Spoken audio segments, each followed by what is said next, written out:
Hello, hello. Today's story is about a wee boy called Finn. Now, does anybody know anybody called Finn? Or maybe somebody is called Finn. Hello, hello, hello if you're called Finn. I know one or two people called Finn.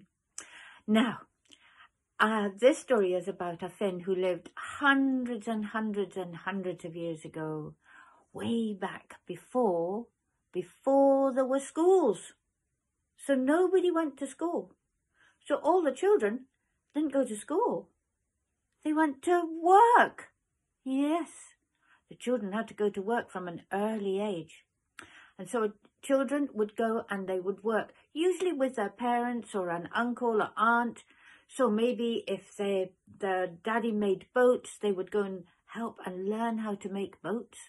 Or maybe the mummy would look after the sheep, and they would go and learn all about looking after sheep. Or they would make clothes or boots or hats. And so they would go and work with somebody, and that's how they learnt their trade. But Finn, he went to work for a wizard. A wizard! Wow! And he learnt lots of magic, of course. Now, this wizard, his name was Fingal, the wizard. Fingal, he knew a lot of magic. He had studied lots. He had great big books, and he read all these books, and he read all about all the magic. And he knew lots, but he didn't know everything. And he wanted to know everything. And he read in one of his books that if he could catch the salmon of wisdom and be the first person to eat it, he would get all the wisdom of the world, and he would know everything. And he wouldn't have to do any more studying. He would just know everything because he'd eaten of the salmon of wisdom. Wow! Fingal thought this was a great idea. So he and wee Finn set off to look for the salmon of wisdom. Now, the salmon of wisdom was in a river, in a pool in the bend of a river, where there were 9 hazelnut trees growing. And this was one of the reasons why the salmon was so wise. You see, when the hazelnuts fell from the trees into the water, the salmon would eat them. And that's how the salmon got so wise, because hazelnuts are full of wisdom. So they searched high and low. They searched all over Ireland. Then they came over to Scotland, and they searched all over Scotland.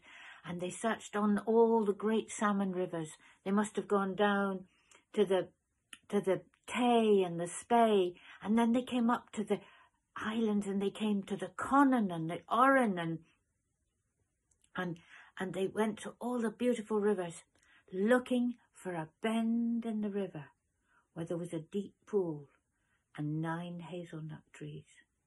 And when they found it, Fingal got his fishing rod, and he managed to catch the fish. And he said to wee Finn, "Finn, light a fire."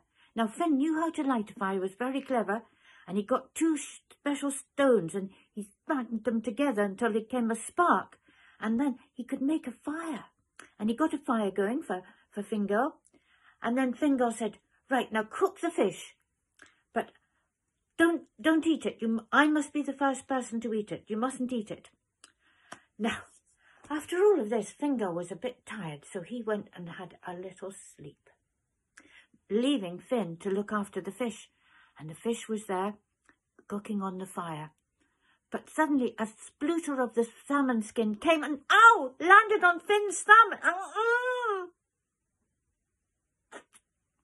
Finn put his thumb in his mouth, and Finn got all the wisdom of the world. Well, Fingal woke up. What? Have you eaten? I didn't mean to. I'm so sorry. Well, thought Fingal, you are my little apprentice, and you're going to grow up to be so wise and know so much, and that's a really good thing. So, it's true, that wee boy did grow up, and he did know a lot, and his fame spread far and wide, and he became known as Finn McCool. So there we are, that's my story today of Finn McCool and the Salmon of Wisdom.